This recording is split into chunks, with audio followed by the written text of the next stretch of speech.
Assalamualaikum warahmatullahi wabarakatuh. Waalaikumsalam warahmatullahi wabarakatuh. Waalaikumsalam warahmatullahi wabarakatuh. Ya, sebelum saya mulai, eh, hanya mengingatkan Bapak dan Ibu mengenai daftar hadir yang diisi di LMS.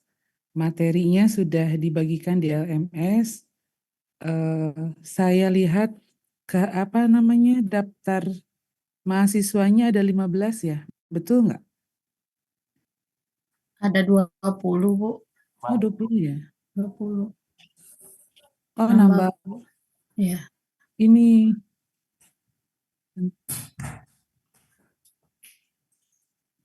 Nambah lagi, Bu. Jadi 20. Oh, jadi tambah 5 orang lagi ya? Iya. Oh, luar biasa. Masya Allah. Hebat ya. Eh, berarti belum ada semua ini. Tinggal 3 orang ya? Ya, betul, Bu. Belum semua. Atau ada yang tidak hadir mungkin?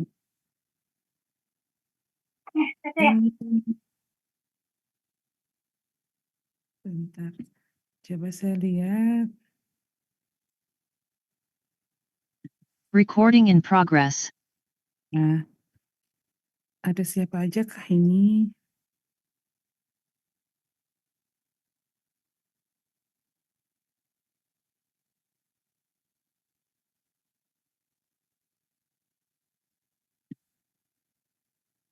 Yang belum ada siapa ya?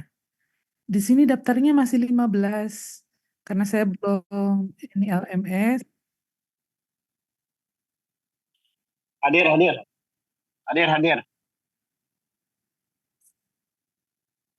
Ya, nanti silakan saja di LMS daftar hadirnya ya. Pak Riki dan Pak Pandi yang belum bergabung ya. Ibu, maaf, di LMS kan mata kuliah ini belum muncul ya di LMS saya. Oh, belum ya. Iya. Kalau di LMS yang lain udah belum?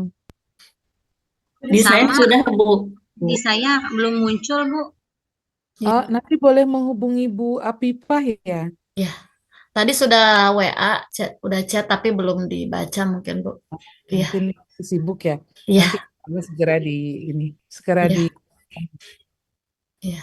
Baik, izin sambil menunggu kita mulai saja ya karena sudah pukul 8 lebih berapa ini? Lebih 12 ya. Baik. Bismillahirrahmanirrahim. Assalamualaikum warahmatullahi wabarakatuh. Waalaikumsalam warahmatullahi wabarakatuh. Wabarakatuh. Ya, ini adalah pertemuan kedua. Kebetulan Prof. Eri berhalangan hadir karena beliau ada penugasan sehingga saya apa namanya untuk pertemuan ini saya sendiri. Tapi kata beliau insya Allah ikut bergabung. Baik, izin saya langsung karena hari ini pertemuan kedua, kesepakatannya masih ada materi dari kami, tim teaching. Untuk pertemuan berikutnya baru kita akan presentasi, memberi kesempatan kepada setiap kelompok untuk presentasi materinya. Kemarin kelompoknya belum dibagi, tapi kalau tidak salah, kata Bapak dan Ibu, nanti kelompoknya dibagi apa namanya membentuk kelompok sendiri begitu ya? Atau bagaimana Bapak dan Ibu? Kelompoknya sudah ada sih, Bu. Cuma Oh, kemarin ada perubahan. baik. Berarti nanti kelompoknya kelompok satu tinggal maju saja ya. Kalau pembagian materinya kan sudah ya? Belum? Belum, Bu. Oh, belum baik. Ya. Di akhir sesi kita akan bahas terkait dengan presentasi tiap kelompok. Baik, kita mulai saja. Izin saya berbagi layar.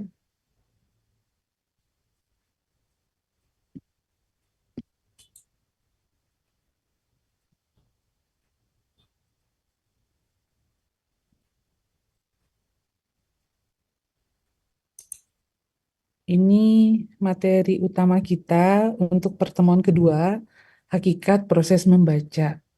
Saya eh, memprediksi bahwa Bapak dan Ibu tentu ketika jurusannya PGSD atau jurusannya Bahasa Indonesia pasti mendapatkan materi tentang ini. Jadi ini sifatnya penguatan ya. Eh, kita akan ungkap lagi terkait dengan hakikat proses membaca. Ini pokok bahasannya. Kita akan bahas satu persatu. Jadi proses membaca ini dibagi menjadi 4. Ada proses psikologis, sensoris, perseptual, dan proses keterampilan. Kalau kalau proses psikologis itu terkait dengan kesiapan kemampuan membaca yang berhubungan dengan atau berkaitan dengan faktor yang bersifat psikis. Psikis itu tidak terlihat ya Bapak dan Ibu, saya yakin pasti sudah tahu semuanya. Tetapi ini terkait dengan motivasi.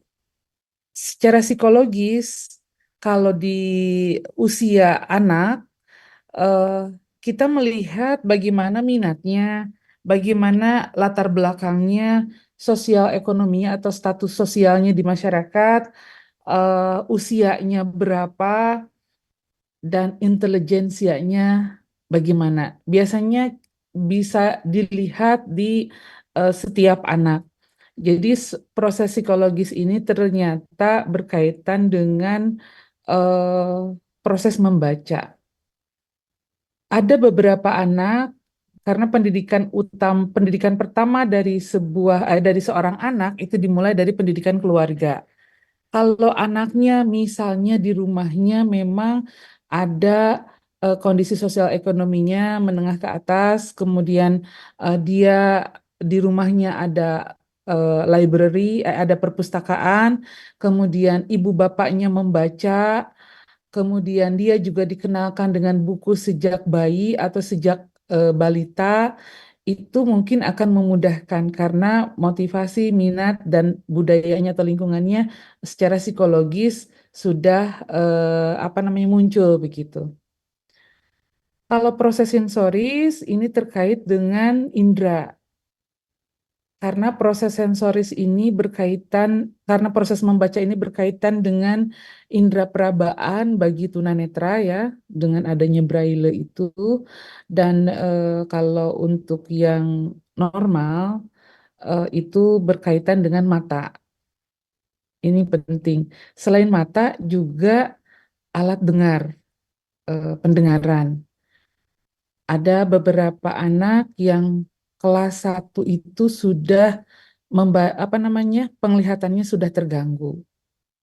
Karena ada kasus yang dinyatakan oleh dokter bahwa sejak dalam kandungan anaknya sudah diprediksi penglihatannya terganggu. Sehingga ketika usia anak belum 5 tahun atau bahkan ada anak artis yang baik sudah menggunakan kacamata yang minusnya lebih dari 2 gitu. Ada yang umurnya baru 6 tahun atau 7 tahun di kelas 1 SD sudah minusnya 5 gitu. Itu karena ada dokter yang memprediksi bahwa itu adalah eh, kegangguan penglihatan yang terjadi sejak dalam kandungan. Jadi ini sangat berpengaruh sekali terhadap daya kemampuan siswa untuk membaca. Biasanya nanti guru akan menempatkan siswa-siswa yang penglihatannya terganggu di depan. Atau ada bukan strategi membaca, tetapi dilihat dari posisi duduk mereka ke arah papan tulis atau ke arah layar kalau menggunakan layar tuh bukan PowerPoint, menggunakan proyektor misalnya, jadi lebih dekat gitu. Kalau perseptual itu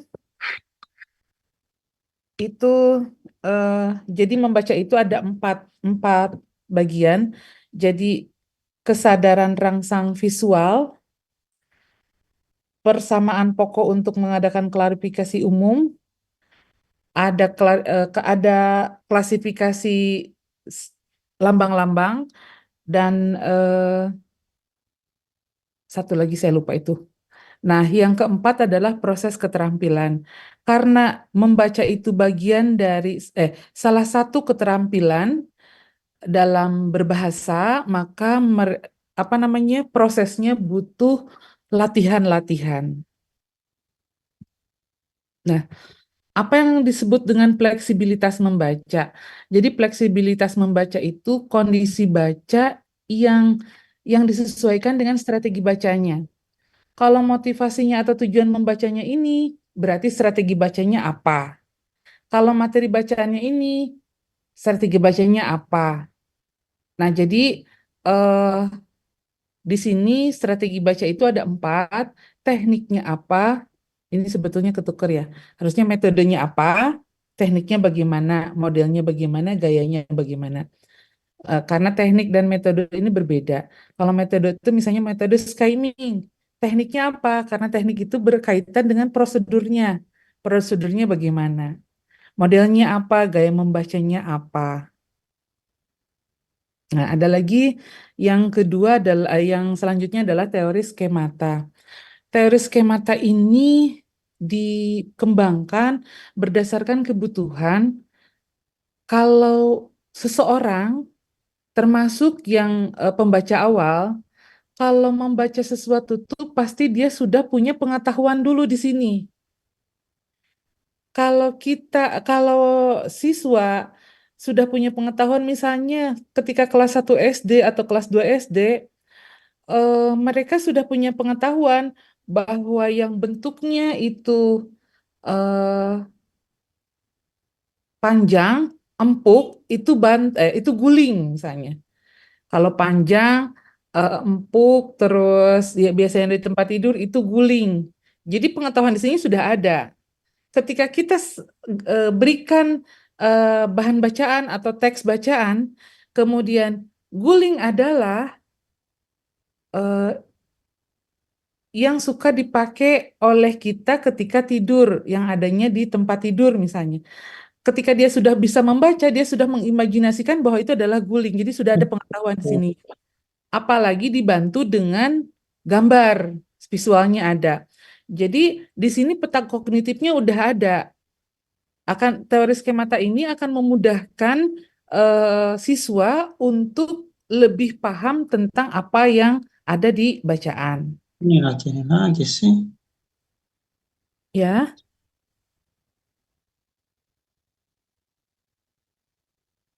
nah pemahaman bacaan itu bisa dilihat dari literalnya, inferensialnya, evaluasinya, dan apresiasinya. Apa itu literal? Kemampuan memahami informasi yang dinyatakan secara eksplisit dalam teks. Biasanya ini tidak dilakukan pada pembaca awal yang kelas 1, kelas 2. Kalau inferensial apa? Kemampuan menyimpulkan, menyintesis hal-hal yang tertuang dalam teks. Ini juga tidak dilakukan oleh kelas awal ya. Evaluasi kemampuan membuat penilaian berkenaan dengan teks yang dibaca. Ini juga adanya di kelas atas. Apresiasi kemampuan mereaksi bahasa yang digunakan penulis. Ini juga sama. Jadi kalau eh, pemahaman bacaan dalam tanda petik bisa bisa memahami makna, itu biasanya adanya di kelas atas. Karena kalau di kelas 1, 2 itu hanya mampu membunyikan huruf gitu. Menjadi kata dirangkaikan menjadi kalimat, menjadi sebuah paragraf. Nah, ini ada prosedur close.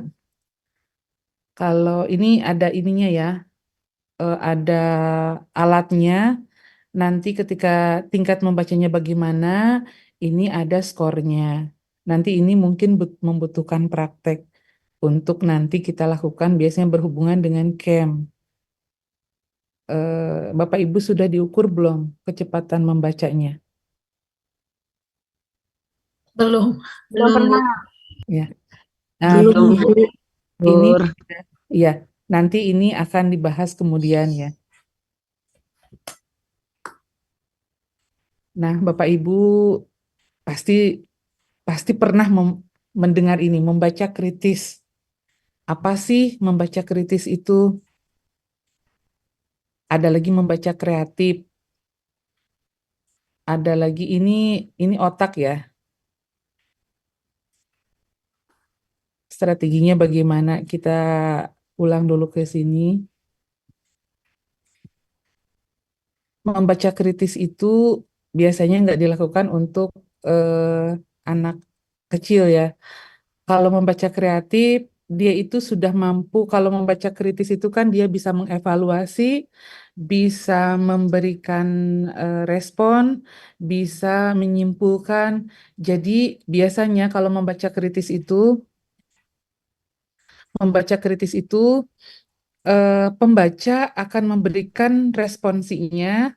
Dia biasanya sudah mempunyai pengetahuan awal sebelum membaca, sehingga setelah membaca, ketika bahan bacaannya berbeda dengan pengetahuan awalnya, dia akan memberikan atau bereaksinya dengan memberikan pertanyaan, karena berbeda dengan pengetahuan awalnya.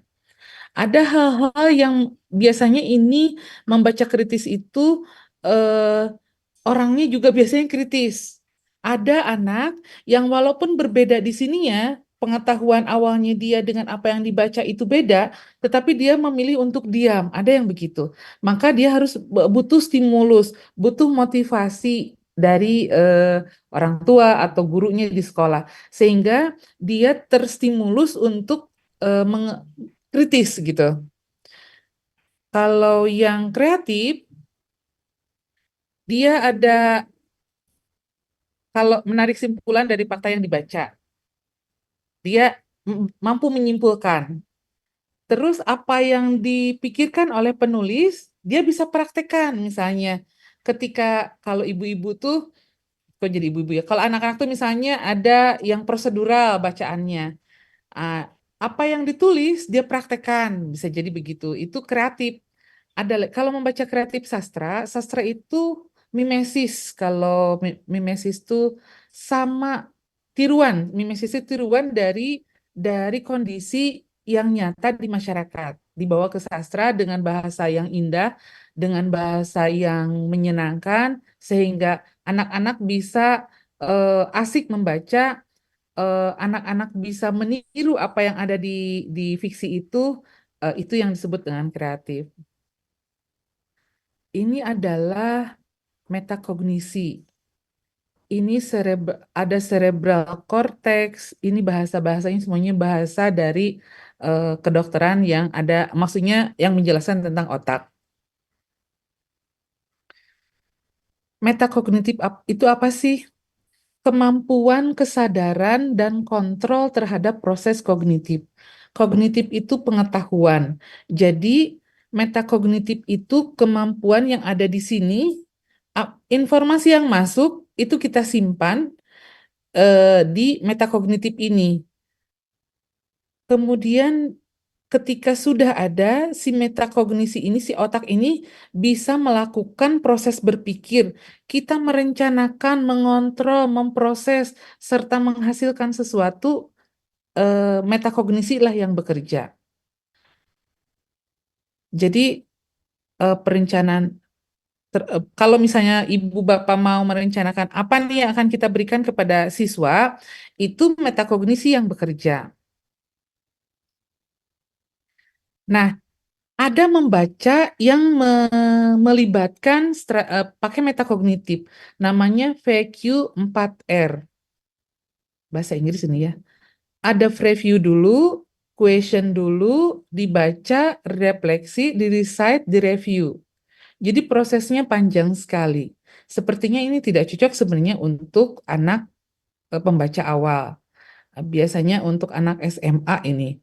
Karena langkah ini kan PQ4R ini langkah-langkahnya di-review dulu, dibuat pertanyaan, baru dibaca, direfleksi, di-recite, dikutip, kemudian direview atau ditinjau. Nah, ini bentar.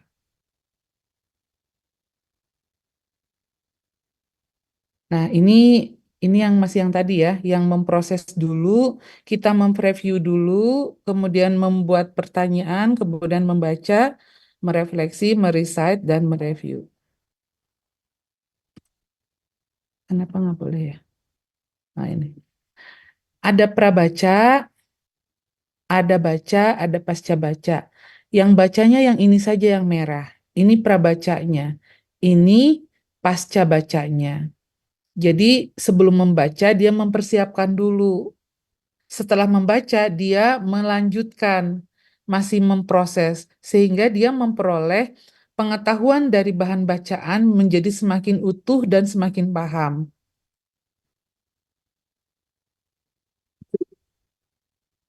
Sudah. Baik Bapak dan Ibu, selanjutnya mari kita berdiskusi terkait materi tentang hakikat proses membaca. Silahkan.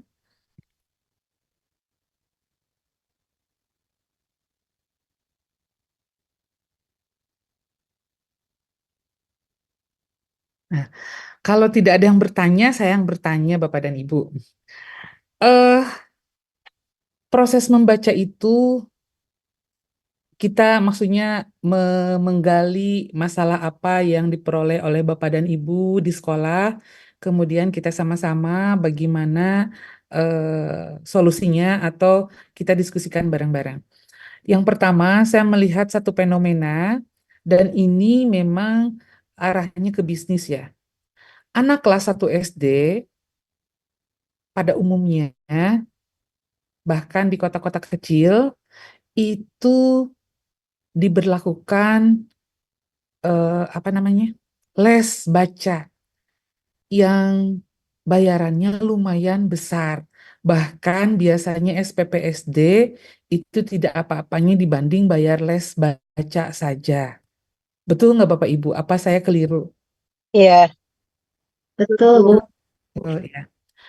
Saya lihat orang tua di masyarakat sebelum SD pun dia punya keyakinan kalau anaknya bisa membaca berarti hebat. Ada iya, sebuah, betul ya Bu ya? betul ya seperti itu.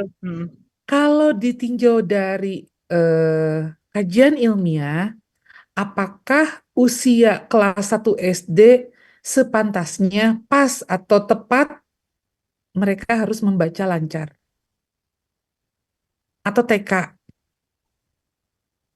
Belum seharusnya ya, Belum. kecuali kalau anak-anak yang memang sudah punya minat dari awal. Baik-baik. Ya.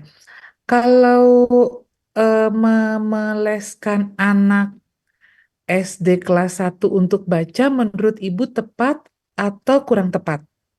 Silakan Kurang- Bapak. kurang. Saya Bu izin memberikan pendapat. Silakan Bu. Dengan Ibu Eh, siapa Ibu? Ibu Nurjana Bu. Oh iya, baik Ibu Nurjana Tony. Iya. Kalau menurut saya sih untuk dileskan itu belum tepat ya Bu. Karena kalau menurut saya anak kelas 1 itu, kelas 1 atau TK, sebaiknya yang dikondisikan itu adalah minatnya dulu.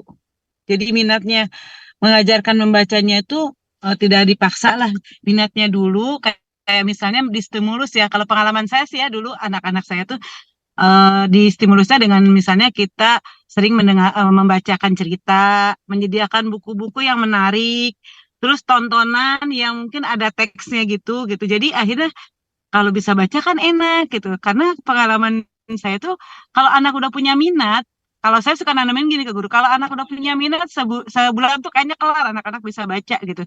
Kalau dia udah punya minat karena dorongan keinginannya kuat gitu kalau udah minat. Kalau menurut saya kurang tepat ya kalau anak masih kelas 1 itu dipaksa untuk dileskan membaca, bisa cepat baca lancar gitu. Kalau menurut saya ya, menurut saya pribadi seperti itu, Bu.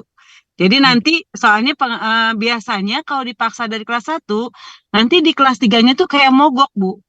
Jadi dia kayak udah jenuh. Tapi beda kalau anak yang memang dari awalnya udah minat, jadi nggak ada dia nggak nemuin lagi nanti jenuhnya itu gitu. Biasa di kelas 3 tuh mogok tuh. Begitu Bu, kalau pengalaman sih seperti itu. Allah Ya. alam bisa Bu. Terima kasih banyak. Ya, terima kasih Ibu Nurjana.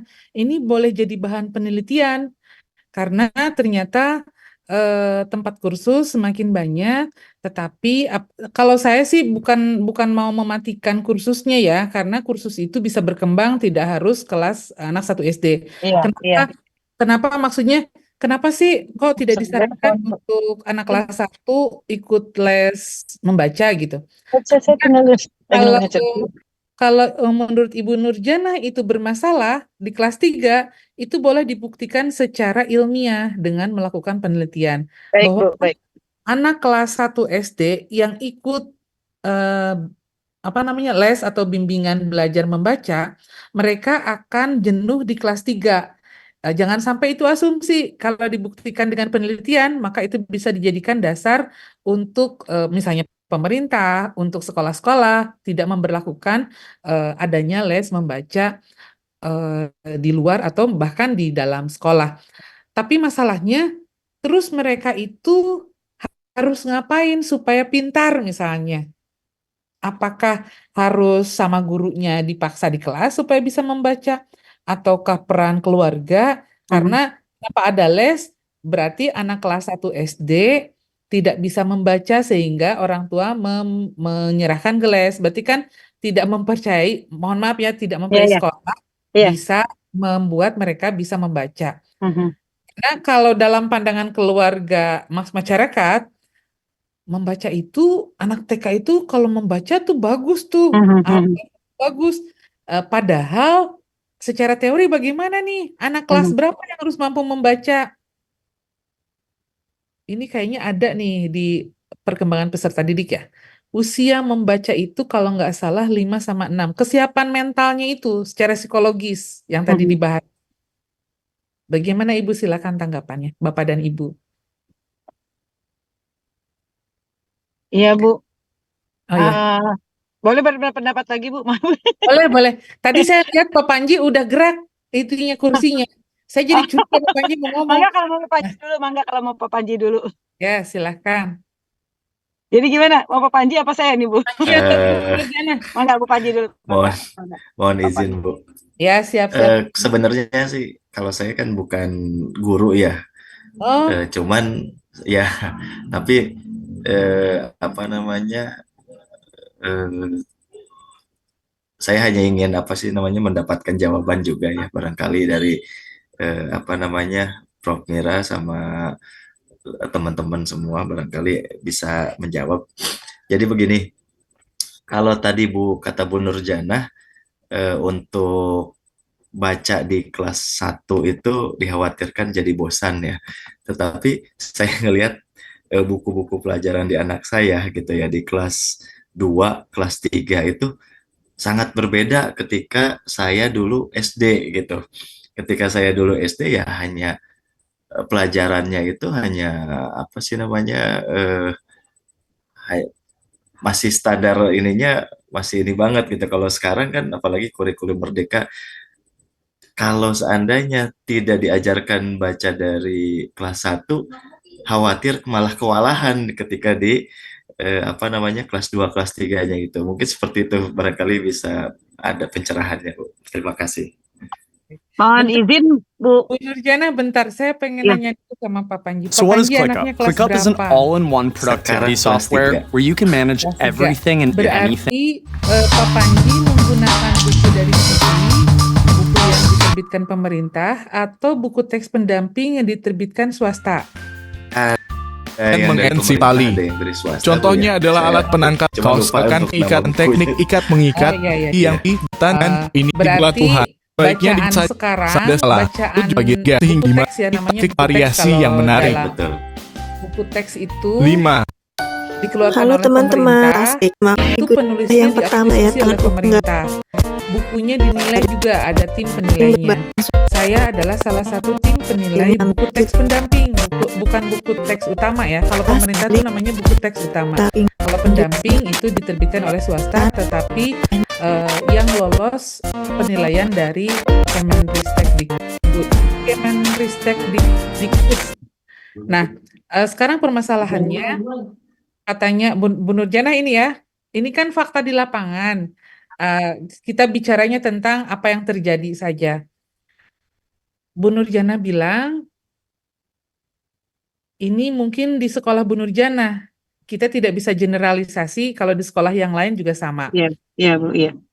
Jadi kalau anak sudah diberikan les duluan, maksudnya di awal, sebelum SD atau pas kelas 1 SD, maka mereka akan menjadi bosan di kelas 3 untuk belajar.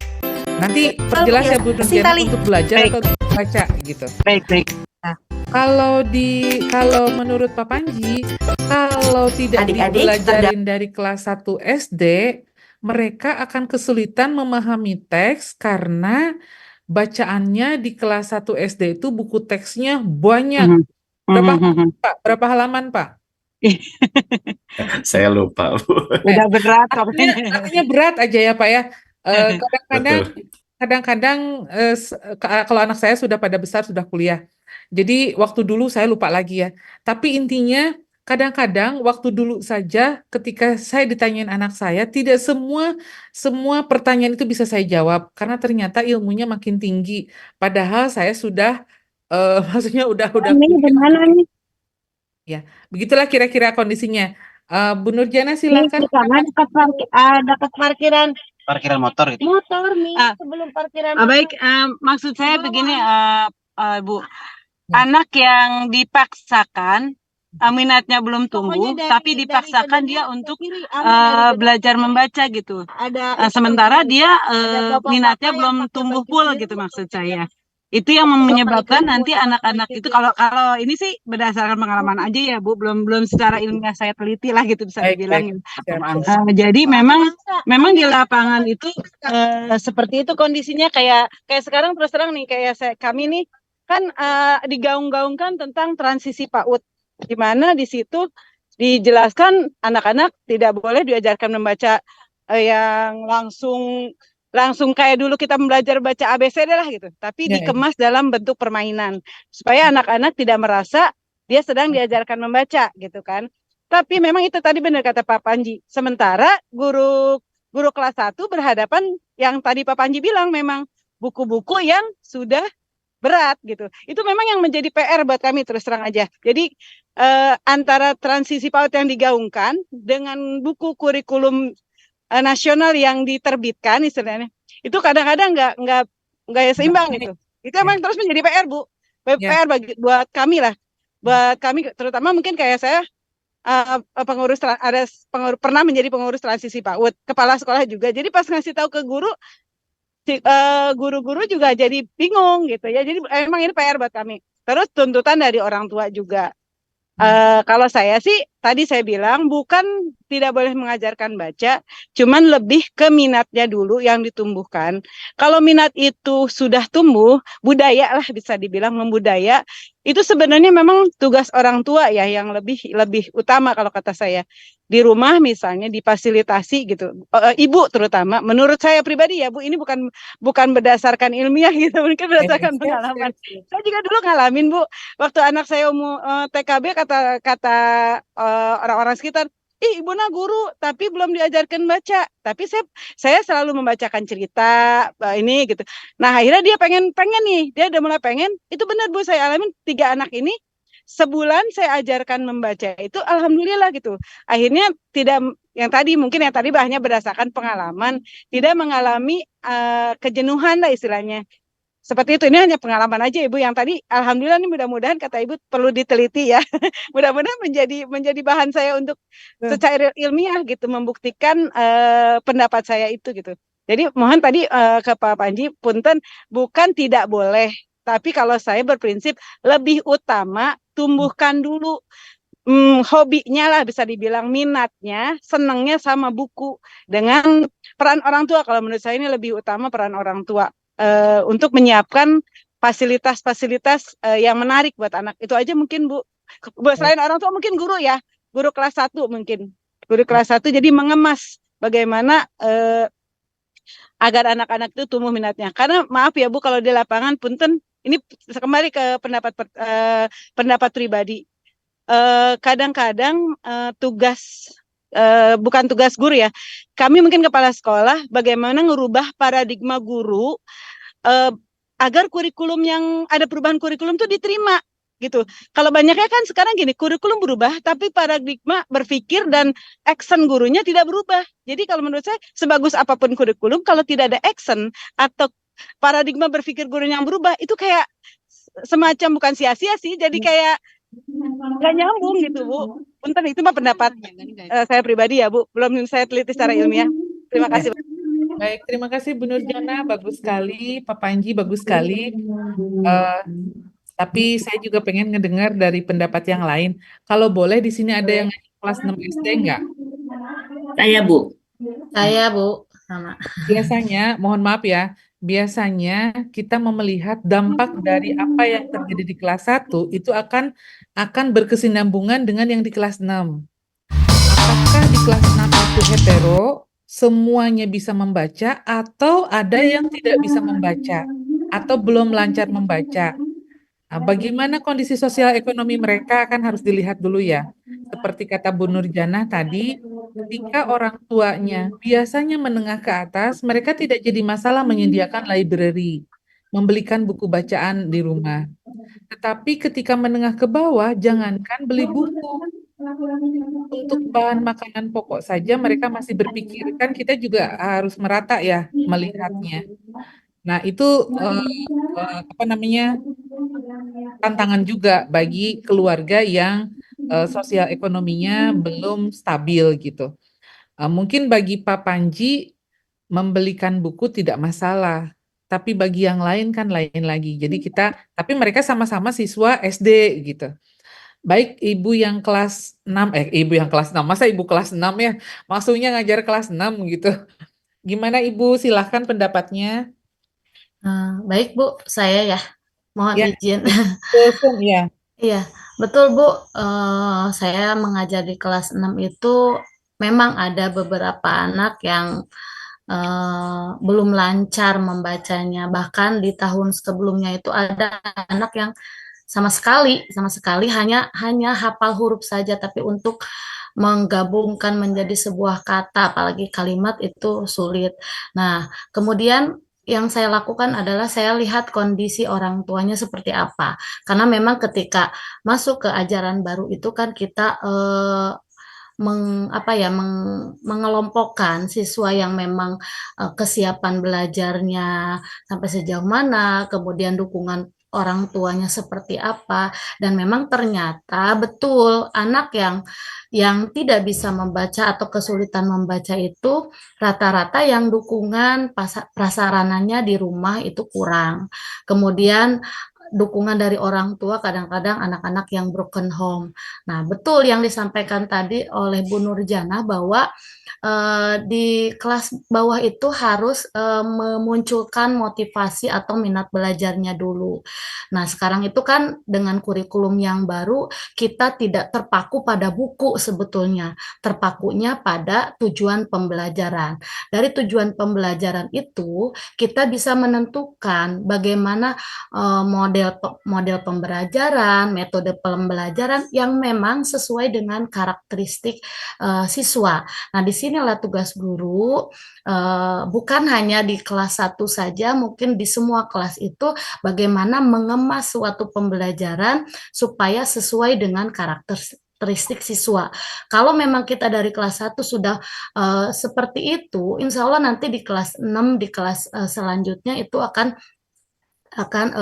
tidak ada lagi anak mungkin yang tidak bisa baca gitu. Jadi untuk di awal itu tumbuhkan dulu minatnya. Kita sesuai dengan tujuan pembelajaran. Tujuan pembelajarannya setiap sekolah dari pemerintah mungkin sama, Bu. Cuma metode dan caranya yang berbeda gitu. Mungkin itu saja, Ibu. Ya, Ibu Siti Kusum, bagus sekali. Luar biasa. Sekarang kita lihat, apakah hanya membaca saja yang harus kan kalau mendengar ceritanya dari Ibu Siti Kusum, berarti membaca ini menjadi salah satu keterampilan yang harus dimiliki oleh siswa agar pembelajarannya lebih lancar. Karena semua alat dukungnya adalah yang bisa dibaca gitu ya. Tapi kata Bu Siti tadi tidak harus dengan buku ya. Betul, Bu. Tapi boleh jadi bahan ajar namanya ya, bahan Ya, ajarnya boleh jadi jenisnya berbeda. betul. Tapi permasalahannya, apakah semua jenis bahan ajar itu bisa, maksudnya tidak semuanya harus dibaca, karena kan ini berhubungan dengan keterampilan membaca. Apakah bahan ajar diktat, bahan ajar modul misalnya? Kalau modul nggak bisa ya, karena modul itu untuk pendidikan jarak jauh. Diktat, terus apalagi misalnya selebaran atau apapun dalam bentuk bahan ajar, apakah semuanya tidak harus dibaca? Ada nggak yang tidak perlu dibaca? Kalau untuk bahan ajar untuk kelas 1 kan Bu sekarang banyak bacaan yang memang dia berupa gambar gitu. Kalau ngelihat perpustakaan kemarin itu di sekolah ada bantuan buku itu jadi mereka supaya motivasi mereka membaca muncul itu jadi teksnya itu tidak terlalu banyak tapi gambar yang lebih banyak. Jadi memunculkan anak penasaran dulu nih, ini gambarnya apa? Baru nanti dari situ dia ini apa ya gitu, tulisannya apa? Dari situ muncul motivasi gitu. Tapi tetap kita mengacunya kepada tujuan pembelajaran yang sudah ditetapkan oleh pemerintah gitu. Memang semua proses pembelajaran harus ada tujuan pembelajaran agar goalnya jelas, tujuannya jelas. Kita ngapain sih dalam dalam sekian menit 1 jam pembelajaran itu mau ngapain aja. Jadi kita terukur dan apa namanya sistematis gitu. Nah, permasalahannya ketika ibu memberikan bahan, sebenarnya gini, bahan ajar itu untuk anak SD ada namanya fase. Ada fase A, fase B, fase C. Kalau SD itu fase A. Nggak bisa tuh kalau bahan ajarnya dalam bentuk kalimat atau kata, untuk anak kelas 1 SD nggak bisa lebih dari 1 kalimat nih, nggak bisa lebih dari 3 kata. Kalimat itu, paragraf tidak bisa lebih dari 3 kalimat. Jadi pendek-pendek semuanya. Dan harus sebaiknya direkomendasikan untuk diiringi atau di sepaket dengan gambar. Karena supaya menarik. Jadi kalau ada buku teks, aduh Pak Panjinya lagi tutup kamera ya. Maksudnya Pak Panji kan yang punya buku teksnya. Jadi kalau ada buku teks yang panjang, hurufnya kecil-kecil untuk anak kelas 1 SD, itu biasanya, karena saya penilai, itu biasanya tidak lolos. Nah, jadi kalau untuk anak kelas 1 SD itu, teks bacaan itu tidak boleh hurufnya 12. Anak kelas 1 SD. Tidak boleh spasinya 1. Tidak boleh kata dalam 1 kalimat katanya lebih dari 3, misalnya 4. Kemudian kata yang dituliskan tidak boleh yang tidak bersahabat dengan mereka. Misalnya bertanggung jawab. Mereka masih bingung tuh dengan kata tanggung jawab untuk anak kelas 1 SD. Apa nih misalnya padanannya apa yang lebih mudah mereka pahami. Jadi menulis buku kelas 1 SD rasanya lebih sulit daripada menulis buku kelas 6 SD. Karena kelas 1 SD tuh persyaratannya banyak sekali. Sehingga buku itu berterima di anak-anak. Mereka suka, mereka senang, mereka merasa karena banyak warna-warna, ada ya mereka dengan dunia mereka gitu. Kalau yang tadi Ibu Nurjanah itu memang yang saya baca di Jepang itu anak TK tidak belajar tetapi bermain gitu. Tapi bermain yang edukatif. Kelas 1 SD juga begitu. Nah, kita ini tidak tahu asalnya dari mana, tiba-tiba orang tua di seluruh Indonesia kayak sepakat bahwa anaknya itu harus belajar sejak dini. Tapi mereka biasanya macet di tengah jalan gitu. Mau orang kaya, mau orang miskin, mau orang tengah-tengah, kayaknya semuanya sama. Tapi koreksi saya barangkali salah ya, karena ini yang terjadi di lingkungan saya. Mereka mau anaknya itu bisa baca, tulis. Selain membaca, mereka juga mau anaknya itu bisa tulis juga. Bisa ngitung juga betapa beratnya beban anak kecil ketika, apalagi mohon maaf ya, kalau di kampung saya ini ada sekolah agama juga. Sekolah agama tuh kan dari pukul 1 ya, setengah 2 lah, sampai pukul 4. Mereka juga harus mampu membaca Al-Quran, menulisnya juga. Jadi baca baca Latinnya, iya. Menurut Ibu bagaimana tuh untuk anak kelas 1 SD yang usianya 6 tahun atau 7 tahun ya dengan beban belajar yang sangat tinggi. Tetapi membaca ini memang harus diperkenalkan, cuman bukan harus langsung membaca. Saya setuju dengan Ibu Nurijana. Bisa distimulus dengan menstimulus motivasinya, minatnya, juga didukung oleh lingkungan sekolahnya. Disuruh baca tapi nggak ada satupun bahan bacaan atau di perpustakaannya nggak ada bahan bacaan yang cocok untuk kelas 1 SD. Nah, semuanya semuanya misalnya buku cerita tapi tidak cocok untuk kelas 1 SD. Kan buku cerita yang cocok untuk kelas 1 SD berarti kelas A. Itu ada ilmunya menulis buku bergambar untuk anak kelas 5 sampai 6 tahun atau 6 sampai 7 tahun biasanya kelas 1 ya. Gitu. Eh, Bapak dan Ibu, saya rasa untuk masalah itu kita close dulu. Ada nggak masalah lainnya selain eh, siswa yang dipaksa untuk membaca? Terkait dengan membaca ya? Iya, boleh, Bu. Ya, silakan Ibu. Mohon maaf, Ibu siapa ini? Sama Ibu Nurul. Ibu Nurul. Ibu Nurul, saya lagi cari Ibu Nurul yang mana ya? Oh iya, Ibu Nurul. Baik, silakan Ibu Nurul. Ya, hanya sedikit menambahkan pembahasan yang barusan ya. Baik, Kebetulan Bu, saya ini kan guru kelas 1, Hmm. kemudian ada beberapa orang tua juga yang meminta pelajaran tambahan untuk membaca. Nah, Aduh, pelajaran iya, tambahan. Widih. pelajaran tambahan agar anak itu bisa membaca gitu Bu, tapi di luar dari jam mengajar. Ya. Nah, di Berapa rumah. jam, Bu? Berapa jam? 1 jam saja sekali pertemuan. Itu kan permintaan Orang tetangga-tetangga tua. gitu, karena tahu saya guru. Ah, Nah, ya. saya buka-buka buku pelajaran yang ada di sekolah dan itu dari pemerintah, memang seperti dituntut anak kelas 1 SD itu harus bisa membaca gitu, Bu. Nah, itu permasalahan yang pertama. Permasalahan yang kedua, ketika saya mengajar les baca di rumah itu, ada anak yang sekali diajarkan dia langsung paham, langsung bisa gitu Bu, cepat gitu prosesnya. Ada juga anak yang sangat lama. Di situ saya mengambil kesimpulan untuk pengenalan membaca ini cukup penting diberikan kepada anak usia SD gitu Bu. Cukup penting, tetapi kita tidak memaksakan mereka harus bisa membaca pada saat itu juga. Karena saya satu guru menangani 20 anak di kelas gitu Bu. Nah, kan nggak ke ini semua gitu Bu ya gitu. Kegeroh ya bahasa Sundanya Iya, mah. nggak kegerah gitu, Bu. Jadi memang, oke, di sini saya punya prinsip, itu tetap memperkenalkan proses membaca, pengenalan huruf, pengenalan angka, dan lain sebagainya, tetapi tidak memaksakan gitu, Bu. Mereka harus bisa membaca atau tidak, karena kan kemampuannya berbeda-beda gitu. Jadi soalnya kasihan Bu, saya ngelihat anak yang memang betul-betul tidak dikenalkan itu sangat tertinggal gitu Bu, sama yang sebelumnya sudah diperkenalkan, oh ini huruf ABC gitu Bu. Jadi hanya sedikit menambahkan permasalahan real yang saya alami di lapangan gitu. Tetapi saya juga setuju tadi sama Ibu yang berpendapat bahwa eh, memang kita harus seperti ada gambar kayak gitu Bu untuk pengenalannya. Mungkin itu saja. Terima Baik, kasih.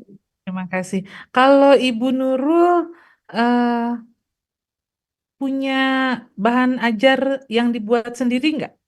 Ada Bu. Ada bahan ajar untuk kelas 1 ya LKPD. Saya lebih senang yang banyak gambarnya, tetapi bacaannya sedikit gitu, Bu. Karena anak-anak di kelas saya kan jadi setiap tahunnya, Bu, anak-anak tuh berbeda-beda, Bu. Tahun kemarin anak lebih senang yang gerak, ngedenger gitu, Bu. Nggak suka nulis. Tapi tahun sekarang mereka lebih senang yang nulis, mewarnai, seperti itu, Bu. Jadi memang bahan ajarnya disesuaikan sama yang dipegang kelas pada saat itu gitu, tahun ajaran itu. Ya, baik. Sebenarnya inilah yang disampaikan oleh pemerintah karena buku teks utama itu tidak mungkin karakteristiknya atau kebutuhannya sama di setiap sekolah. Maka pemerintah membuka kesempatan kepada semua guru, karena biasanya guru yang nulis ya, untuk membuat buku teks pendamping yang diterbitkan oleh swasta. Nah, Bapak dan Ibu boleh mengajukan ke penerbit setelah diterima oleh penerbit, kemudian penerbit mengajukan ke Puskurbuk. Nah, tetapi masalahnya penulis biasanya dibekali dulu ilmunya untuk menulis buku teks untuk sekolah dasar. Karena buku teks untuk sekolah dasar tuh walaupun sama-sama sekolah dasar, untuk menulis buku teks kelas 1 berbeda dengan menulis buku teks kelas 6. Karena apa namanya? Di sekolah dasar ini kan rentang usianya lumayan ya. Beda dengan dengan SMP dan SMA. Mereka kan 3 tahun, kalau SD kan 6 tahun. Jadi kalau bahan ajar ibu bisa dikembangkan menjadi buku teks pendamping itu lebih baik. Cuman lihat dulu anatominya bagaimana, prinsip penulisannya bagaimana, huruf yang digunakan, jenis huruf yang digunakan, gambarnya atau ilustrasinya dari mana, jangan sampai plagiat. Kemudian kemenarikannya, kegrafikaannya, biasanya disebut kegrafikaannya, ukuran bukunya itu benar-benar harus apa namanya betul-betul dibutuhkan oleh siswa kita. Kan kalau Ibu bilang tadi karena beda Bu, yang tahun ini begini, yang tahun depannya kok begini. Berarti buku itu akan berubah sesuai dengan kebutuhan karakteristik siswanya. Tetapi gimana nih? Kan siswanya belum ada, bukunya harus sudah ada gitu ya. Benar nggak? Biasanya buku itu berdasarkan pengalaman. Kalau kita biasanya kan yang kinestetik, yang orang anak-anak tuh sukanya gerak terus. Ada yang orang tuh sukanya visual, ngelihat gambar-gambar, ada yang dengerin gitu. Itu harus disesuaikan dengan tujuan pembelajarannya. Nanti Ibu Nurul boleh menyesuaikan. Atau Bapak dan Ibu di sini yang lainnya ada yang sudah punya bahan ajar yang sudah cocok dengan siswa saya. Saya tuh cocok banget pakai buku bahan ajar saya nih gitu. Ada nggak, Bu? Ibu boleh sedikit sharing aja, Bu. Boleh, boleh, boleh. Silakan Bu Yola. Iya, ini berdasarkan pengalaman ya, Bu. Saya dulu pernah ngajar di sebuah TK. Memang betul tuntutan orang tua itu anak tuh bukan hanya dikenalkan huruf, tapi sampai menyambungkan huruf. Ya, itu memang tuntutan dari orang tua. Alasannya karena kalau sudah SD, rata-rata lulusan TK itu kan biasanya harus sudah bisa baca, tulis, dan hitung. Itu kan apa pemikiran orang tua mungkinnya seperti itu. Mereka bangga kan kalau misalnya anak SD sudah bisa apa baca, tulis, hitung, pasti nanti jadi juara 1. Itu kan kebanggaan sebagai seorang orang tua ya gitu. Tapi saya menyimak tadi sependapat sekali dengan di awal Bu Nurjannah ya. Memang guru dan orang tua itu kan teladan ya Bu ya. Menurut saya anak akan suka membaca jika guru pun suka membaca gitu ya. Mungkin itu. Pasti guru suka membaca gitu kan. Pasti ya, Bu? Pasti ya. Cuman kan membacanya berbeda-beda ya Bu ya.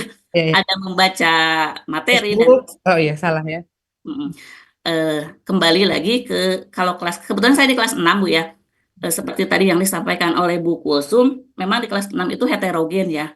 Bahkan mungkin mereka itu baru bisa merangkai kata di kelas 6.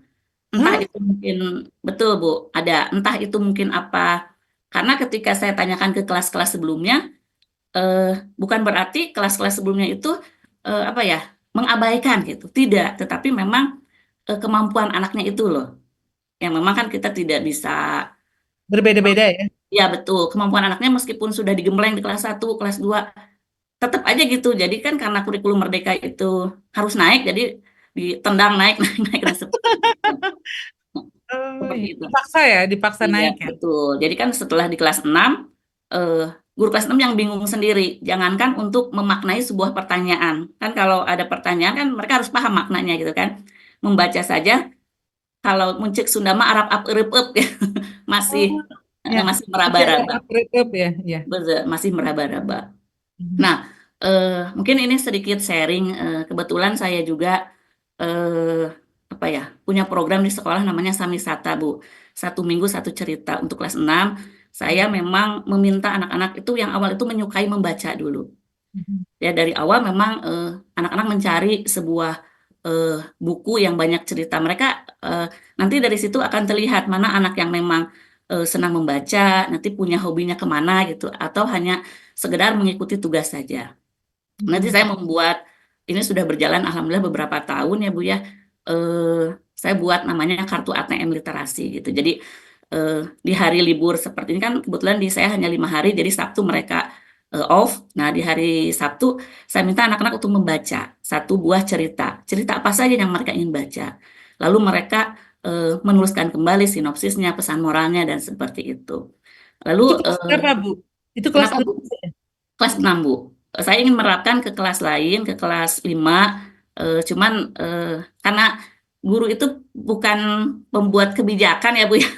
Jadi kan harus izin dulu ke kepala sekolah. Ketika kepala sekolah masih apa namanya melihat benar berjalan tidak. Jadi saya mungkin hanya di kelas 6. Saya dengan partner saya aja 6A dan 6B yang rutin seperti itu. Jangan sampai nanti di SMP anak tidak bisa membaca, nanti kan yang jelek katanya nama SD-nya, SD mana nih anaknya nggak bisa baca gitu Ya, kan.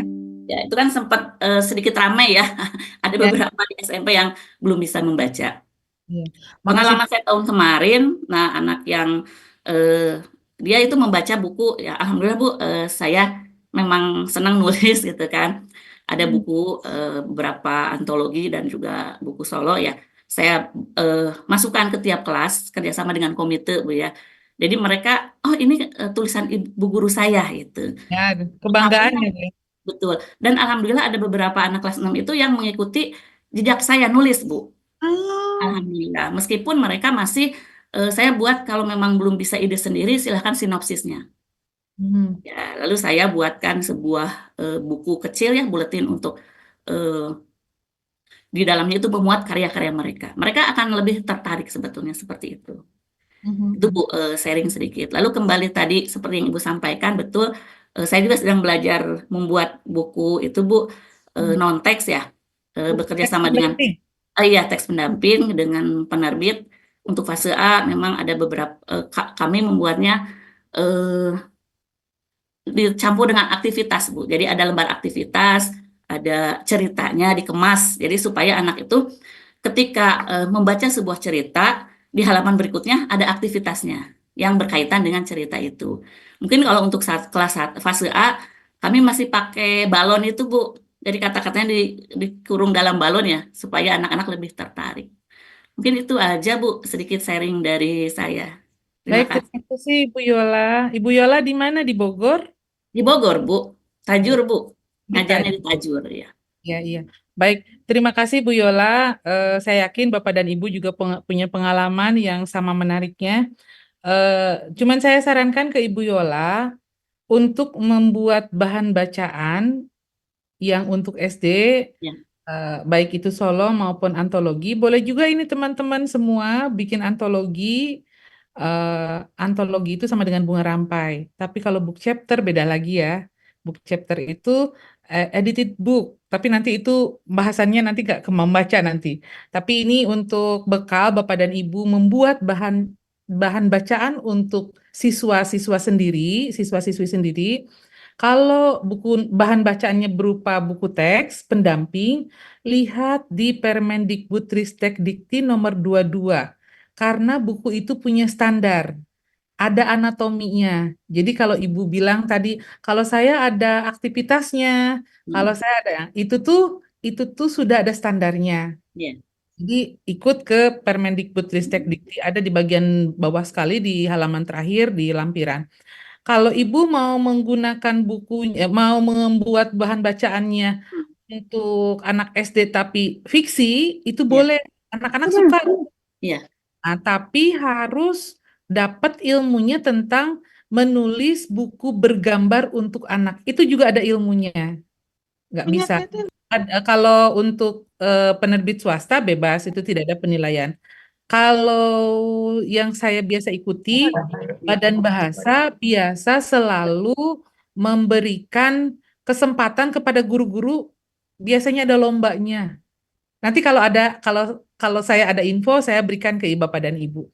Itu akan diakomodasi kayak bikin buku cerita rakyat, rakyat mana ini? Jawa Barat misalnya dan lain-lain. Itu kan bagus juga untuk siswa. Jadi siswa itu tidak tidak melulu tentang pelajaran karena biasanya kalau buku pelajaran itu mungkin menjenuhkan ya. Tapi ya, gimana caranya kita membuat buku pelajaran tidak menjenuhkan, tapi juga kita membantu mereka jangan melulu pelajaran. Jadi ada bahan bacaan lainnya selain buku teks begitu. Baik Bapak dan Ibu, sepertinya banyak permasalahan tentang membaca ini di tingkat sekolah dasar.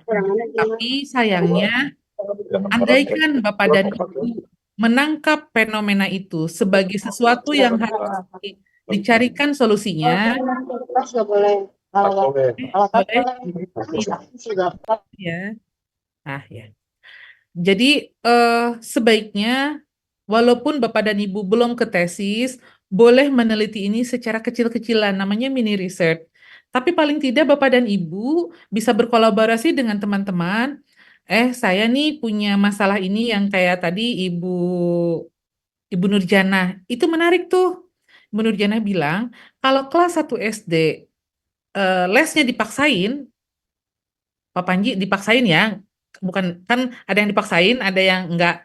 Jadi sebetulnya itu kekhawatiran orang tua, takut dia nggak akan jadi apa-apa, nanti kesandung di tengah-tengah gitu. Jadi dia macet gitu. Akhirnya dipermudah dengan mengikuti les. Sebenarnya niatnya baik sekali, tetapi apakah anak ini siap secara psikis atau tidak?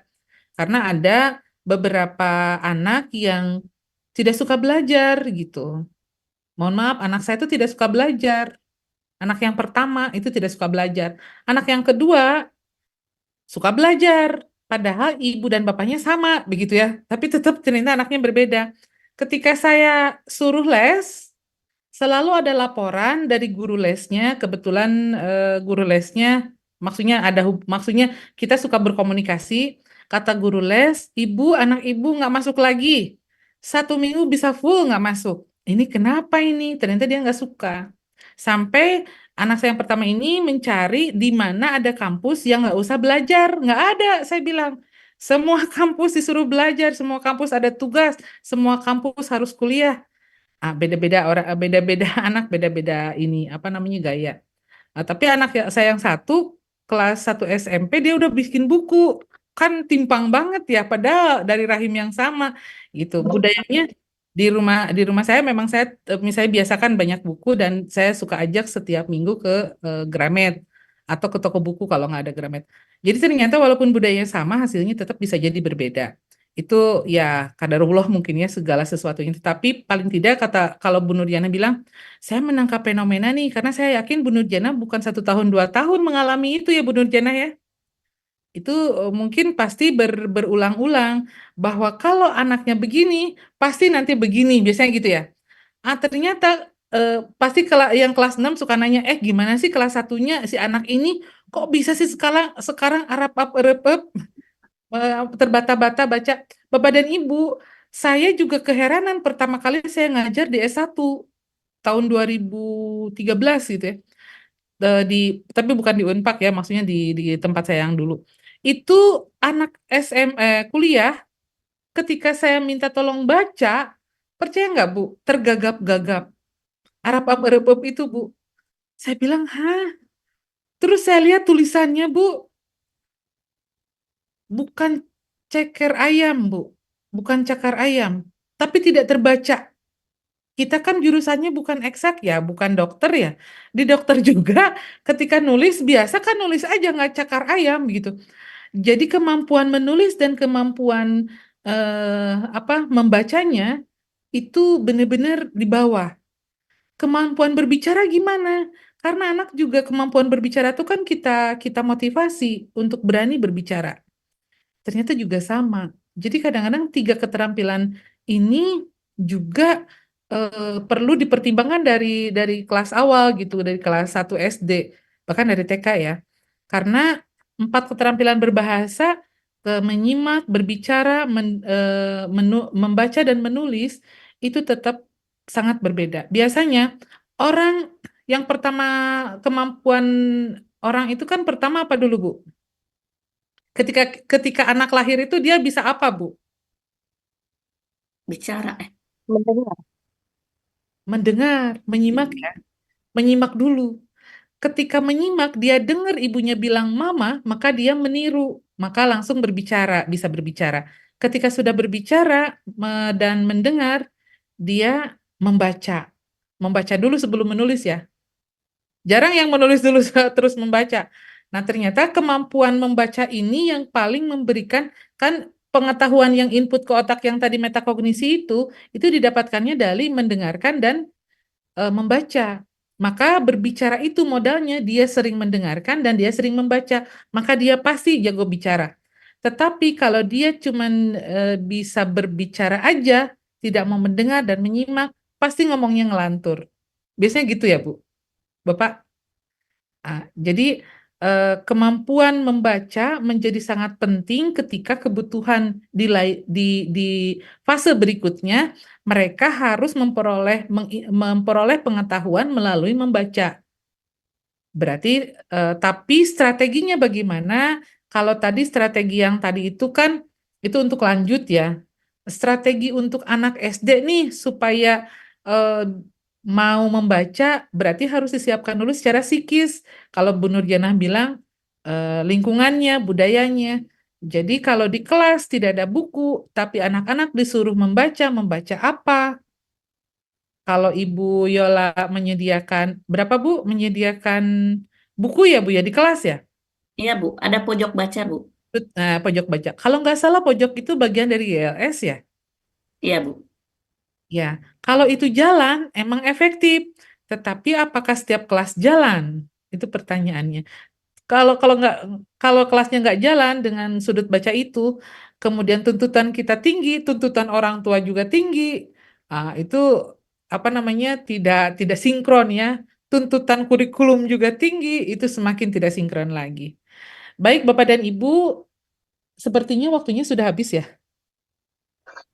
Ya terasa ya, Bu, karena Ya, saking asiknya nih mendengarkan ah, Ibu dan teman-teman, Masya Allah. ya, mendengarkan Bu Nurjana sama Bu Yola, bukan saya. Mohon maaf saya Mendengarkan off kamera ya, Kopadi, Bu. ya. Mohon maaf saya off kamera, mohon maaf. Ya, nggak apa-apa. Ibu takut populer ya?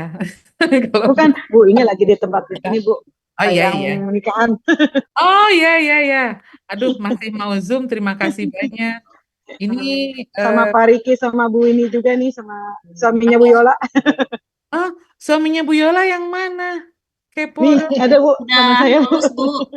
Udah lulus S2 di Unpad Ini, Bu. juga. Oh, Suaminya Bu Yola. oh iya. Oh, Masya Allah. Satu Kami pasukan ya, Bu? satu pasukan, Bu. Lagi jadi Ya. amang tamu, Bu. Oh iya. Mohon maaf. Selamat ya. Maksudnya selamat menikmati acaranya. Mohon izin off kamera ya, Bu. Ya, ya, baik, baik, baik. Nah, terima kasih. sharingnya, Ya. Bu. Baik, Bapak dan Ibu, seperti yang saya sampaikan, di akhir sesi kita akan membahas tentang kelompok. Kelompok ini akan dibagi menjadi sampai UTS ya. Jadi sisa berapa pertemuan lagi?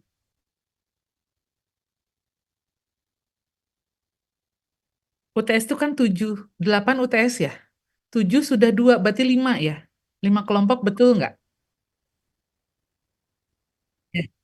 5 kelompok ini berarti 5 materi. Materi kita sudah dilihat RPS-nya?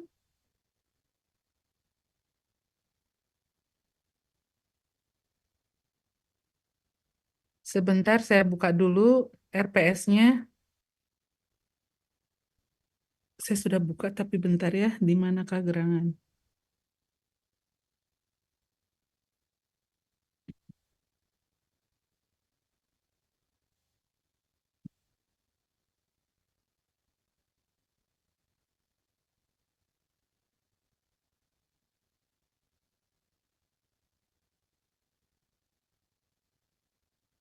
Bisa dilihat Bapak dan Ibu, RPS OB Pendas ya.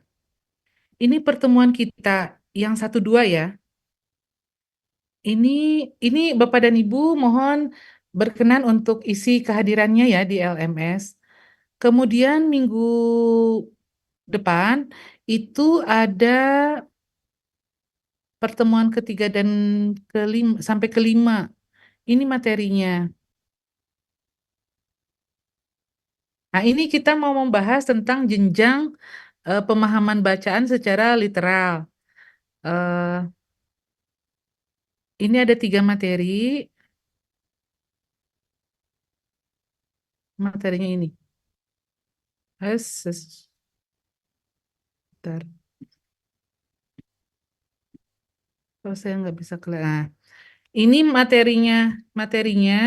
materi pembelajarannya. Kalau minggu depan pemahaman bacaan literal, pemahaman bacaan inferensial, evaluatif, apresiatif, dan taksonomi Baret. Bapak dan Ibu, ini materinya sampai 7 di sini. Yang 1, 2 kan sudah. Berarti pas tinggal 5 lagi. 1, 2, 3, 4, 5. 5 kelompok ya? Betul nggak? Halo? Siap, Bu. Ya Bu, 5 Nah, kelompok. bagaimana pembagian kelompoknya? 5-5 berarti. Iya, Eh, 20 bagi 5 Pak. 10 bagi 5, 4 4 orang. 4 orang. Hmm. Kalau 4 orang, materinya yang tadi, RPS-nya sudah sampai di LMS Bapak dan Ibu? PS. Topik. RPS? Udah belum? Belum, Bu. Belum ada Bu RPS-nya di LM. Baru sampai topik 2 LMS, ya. kalau ada silakan unduh. Kalau ada nggak? Nggak ada, Bu. Topik 2-nya cuma atensi, Zoom, sama materi. Oh, baik. Saya nanti ke ini dulu ya sama Bu Prop. Nanti melihat kalau tidak ada nanti saya kirimkan. Tadi yang WA saya siapa ya?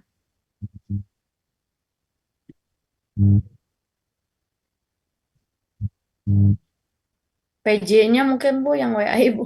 PJ-nya siapa ya? Pak Teguh. Oh, Pak Teguh, ya Pak Teguh. Berarti nanti saya sama Pak Teguh ya kirim LMS-nya ya. Nah, ada yang ditanyakan terkait dengan materi dan presentasi untuk minggu depan?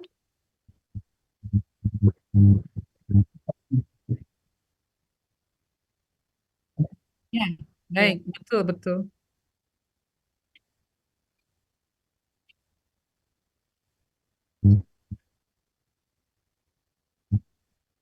Iya, bentar saya lihatkan ya. Nah, ini bisa dilihat nggak? Pemahaman bacaan literal. Itu kelompok 1. Nah, kelompok 2, pemahaman bacaan inferensial, evaluatif, apresiatif. Kelompok 2, 3, taksonomi Baret. Kelompok 1, 2, 3, 4, strategi membaca. Kelompok 5, metode membaca.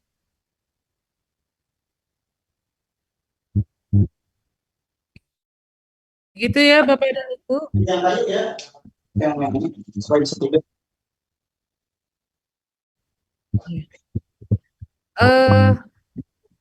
Tadi saya melihat adanya masalah-masalah yang muncul di lapangan terkait dengan membaca, kayak kasusnya Bu Nurjana, kasusnya Pak Tony. Iya sih, kalau nggak les baca, gimana mereka bisa baca dengan tuntutan kurikulum yang begitu banyak gitu.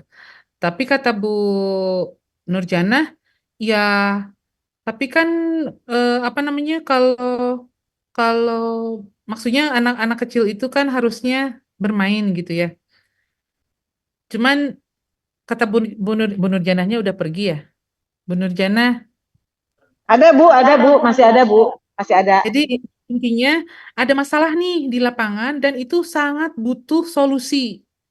Misalnya, kita akan mencari model atau metode yang paling cocok untuk anak kelas 1 SD tanpa dia merasa dipaksa, dia sudah punya motivasi, gimana nih caranya gitu.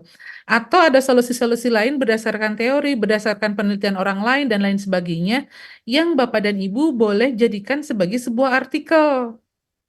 Kalau kasusnya Bu Nurjana dengan Pak Panji ternyata klop, ini kasusnya begini, fakta di lapangannya begini, apa nih tawarannya, eh, tawaran solusinya, kan itu harus dikaji dengan secara ilmiah. Itu boleh dijadikan sebuah artikel. Kalau kalau di temanya minggu depan kan membaca literal ya. Gini maksud saya, Bapak dan Ibu belum ada tugas kan? Tugasnya baru itu ya. Tapi tentu saya akan berdiskusi dulu dengan Ketua Tim Teachingnya, Bu Prof. Eri dan Ibu Windy ya. Saya coba bicarakan, apakah kalau teman-teman mau nggak bikin artikel? Nggak mau. Wah, tugas yang lain aja belum dikerjain, numpuk. Ya, Jangan ditanya Bu. Kalau ditanya pasti nggak mau. Bu, Jangan sedikit sampai Ya, tambah saya curhat, curhat. sedikit Tugas hari curhat. ini aja belum selesai. Ini tugas yang hari ini aja Yang hari dikumpulin ini, belum sorry, selesai. belum betul. Oh ya, jadi alangkah berbahagianya untuk mata kuliah yang ini nggak ada tugas gitu ya? Begitulah Bu. Ibu punten Ibu, ini tugas aja kita belum selesai. Tugas Udah apa ngebawa itu? banget dari malam. Statistik serapan Bu, nanti sore harus dikumpulkan sama Prof. Heris. Jadi kemarin sampai maghrib kita kuliah, tapi juga termasuk saya belum ngerti gitu. Oh, biarpun sampai maghrib ya. Ya, Ibu bukan sampai maghrib lagi, sampai kepala pusing Bu, nggak bisa-bisa. Jadi curhat ya kita. Itu mah gampang obatnya, silakan healing rame-rame kemana kek. Mending Bu, tuh healing tugasnya selesai ini mah enggak Bu, ya Enggak ya. Allah. Ya, dijalani aja. Nggak ada yang mudah ya untuk jadi seorang magister ya. Jadi insya Allah dimudahkan, diberkahi. Berarti saya nggak ngajuin apa-apa sama Prof. Eri. Kalau Prof. Eri bilang, Bu Mira tugasnya sudah dikasihin, mereka nggak mau, Bu. Karena katanya udah mabuk sama tugas gitu. Kepala mereka sampai pusing ya. Sampai pusing apa ya? Benar Bu, sampai ngebul ini. Kalau kalau bahasa Sunda kasarnya mah janghul. Apa coba janghul? Tapi jangan disebut. Jangan ngebul. Hah? Ya Bu, jangan ngebul. Ada bukan? Hah? Jangan ngebul. Iya, jangan hulu, betul. Jangan disebutin malu itu mah terlalu kasar ya. Insya Allah kita bertemu lagi minggu depan. Mudah-mudahan semuanya sehat, panjang umur, diberkati. Amin. Amin. Amin. Untuk masalah-masalah yang ada di proses membaca, insya Allah sambil diskusi setiap pertemuan, kita kupas semua, kita ungkap semua apa yang terjadi dengan kondisi Bapak dan Ibu. Saya juga akan berdiskusi dengan Prof. Eri. Mudah-mudahan kan kalau sambil kuliah terus kita dapat solusi-solusi yang bisa diterapkan di sekolah, itu mungkin akan lebih baik ya. Baik, saya tutup dengan hamdalah, alhamdulillahirabbil alamin. Terima kasih banyak Ibu. Sama-sama. Assalamualaikum Terima kasih, Bu. warahmatullahi wabarakatuh. Waalaikumsalam, Ibu. Terima kasih.